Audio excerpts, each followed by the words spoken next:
广东小伙破产自杀变鸟叔，借300万之位打造湿地天堂，扬言一定能东山再起发大财，还说是一只小鸟给的致富秘籍，4年下来斥资百万，却颗粒无收。就为养一大群既不能吃还不能卖的保护鸟，村民都说他是冤大头，没想到4年后傻小子一夜狂赚6000万，这到底是怎么一回事呢？广东珠海出生的梁华坤，曾经也是10里8乡有名的大老板，白手起家致富创业，年纪轻轻就身家千万。只可惜天有不测风云，物流生意越做越大，眼看事业蒸蒸日上，却惨遭陷害，被合伙人算计，一夜之间倾家荡产，10几年的努力毁于一旦。从高高在上的大老板变成身无分文的穷光蛋，梁华坤无法接受打击，偷偷吞下几10片安眠药想要自杀，幸好被姐姐发现，紧急送往医院，在医生的抢救下终于捡回了一条命。后来的整整3年时间，彻底对生活失去希望的梁华坤整日浑浑噩噩，直到一次回乡后突然性情大变，偶然间遇上的一只鸟竟然成了致富秘籍。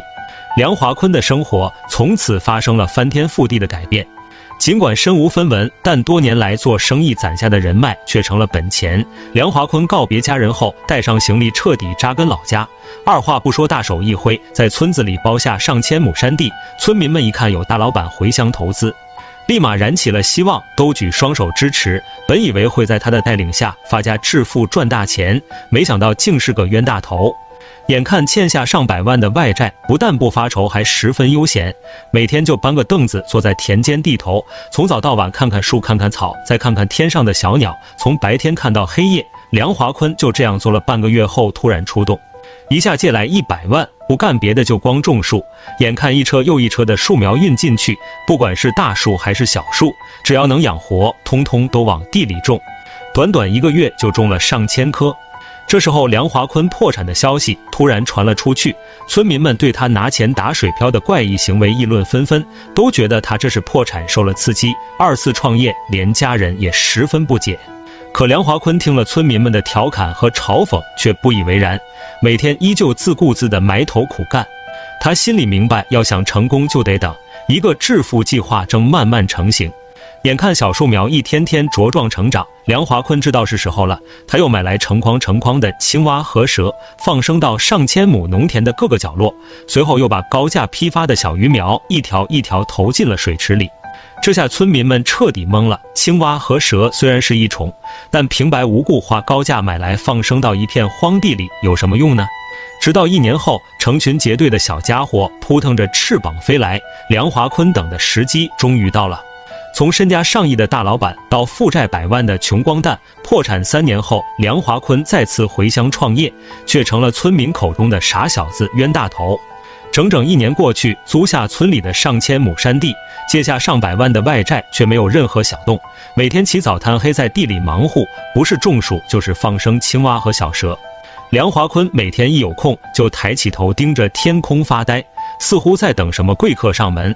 就在村民都觉得他是破产精神出了问题的时候，一群小家伙的到来让村子瞬间热闹了起来。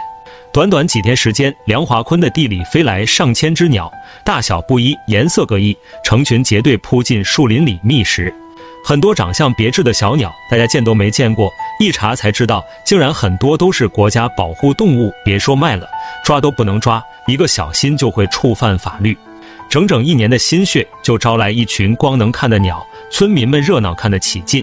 心善的都替梁华坤不值。1年时间，前后足足放生了上万只青蛙，买一只就得10几块，一棵树怎么也得成百上千块，还有蛇和鱼苗，再加上人工路费，至少也得投资上百万。这么多钱扔进去，全打了水漂，贡献给大自然，难道就为了招来鸟看风景吗？梁华坤对村民的闲言碎语早就习以为常，每天看着成群结队的鸟，高兴的和不拢嘴，活干的也更加起劲。可村里上上下下却开始怨声载道，本以为大老板回乡创业是开厂子做企业赚大钱，大家都等着跟他发家致富，谁曾想竟是回家做慈善的。连当初举双手支持他的村主任都忍不住出面打听。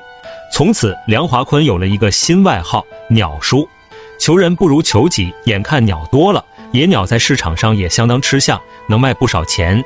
不少村民开始动起了歪脑筋。为了把鸟成功捕获，他们在山上的树林里密密麻麻布下天罗地网。别看这些大网细如发丝，却是捕鸟的秘密武器。离远了看和绿叶几乎融为一体，往大树上一扔，直接隐身。更神奇的是，由于材质特殊，一旦被网困住，别说是鸟了，就算是一个成年人拼命拉扯都很难破坏了。而且层层叠叠，绝对一抓一个准。梁华坤听到信息心急如焚，先不说他亲手打造湿地天堂另有妙用，最重要的是赶来定居的鸟类绝大多数都是国家明令禁止捕杀的保护鸟类，一旦抓错就会闯下大祸。为了制止村里人犯傻，他彻夜不眠守在山里，还专门雇来护林员24小时轮班守护。就这样，在梁华坤的守护下，当地环境越来越好。4年时间借下300万外债，亲手打造出一片湿地天堂，甚至连白鹭夜游这些罕见的保护鸟类都接连现身。不但自己做慈善，还拦着村民不让赚钱，一时间村里骂声一片。谁曾想梁华坤却转头就拿下600万订单，成了养殖大户。从身家上亿的大老板到负债100万的穷光蛋，梁华坤回乡创业成鸟叔，4年狂赚上千万。他的创业秘籍到底有多牛？回乡创业4年，每天起早贪黑在地里忙活，借下300万外债，又是种树又是放养青蛙，上千亩的山地空气和环境越来越好，难道就为了把保护鸟群招来看风景吗？就连员工看着自家老板的离谱行为都十分不解。为了保护鸟群不被村民贪心捕猎，专门花钱雇人看守，到了深夜自己时不时还要亲自巡逻，把不能吃又不能卖的鸟当成命根子，到底是为了什么呢？自从第2年有鸟飞来，梁华坤就彻底着了魔，把所有心思都放在了养鸟上。整整4年过去，投入400万颗粒无收，一直在赔本。朋友看了都担心他还不上钱，可他却一点也不着急。随着时间一天天过去，他一手打造的湿地天堂赢得了几千只鸟的青睐。粗略计算，光定居的鸟就有17种，而且其中大部分都是保护鸟类。听了梁华坤的分享，才知道一切都在他的计划中。当初惨遭算计破产后，庸庸碌碌沉淀了整整3年，再次出发，他选择养殖创业。可当时的村里水源污浊，环境恶劣，梁华坤知道想成功必须先下一盘大棋。他想方设法改善环境，4年后眼看计划成功，立马拉投资建渔场，一番辛苦果然没有白费。环境优越，空气清新，生态优越的是地里养出来的淡水鱼，不但个头大，而且肉质更加肥美。眼看投放的鱼苗马上出栏盈利，合伙人为了找销路急得团团转，梁华坤却照样稳如泰山。花乡人自来，展销会上梁华坤的鱼一出，就吸引了一位富商的注意。这位澳门客商亲自出马，就是为了找一个长期合作的供应商。梁华坤一看自己等的机会终于来了，二话不说，直接把人带到湿地，耳听为虚，眼见为实。客商被眼前一呼百应、千鸟齐飞的画面深深震撼，很难想象人工打造的湿地环境竟然能如此优越。梁华坤蛰伏4年的创业经历也让客商十分敬佩，双方一拍即合，当场签下高达600万的水产订单。消息一出，当地整个养殖圈都炸了锅。不等梁华坤宣传，就有20多个客商紧随其后，亲自上门谈合作。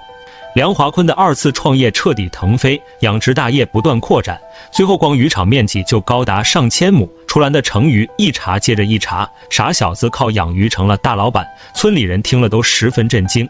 在梁华坤的帮助下，整个村子都干起了养殖生意。从哪里跌倒，从哪里爬起来。梁华坤之所以能成功，不单单是因为会养鱼，深谋远虑也是关键。按照目标扎扎实实、稳扎稳打，不因为别人的指手画脚而动摇。瓜仔大鱼全网征稿了，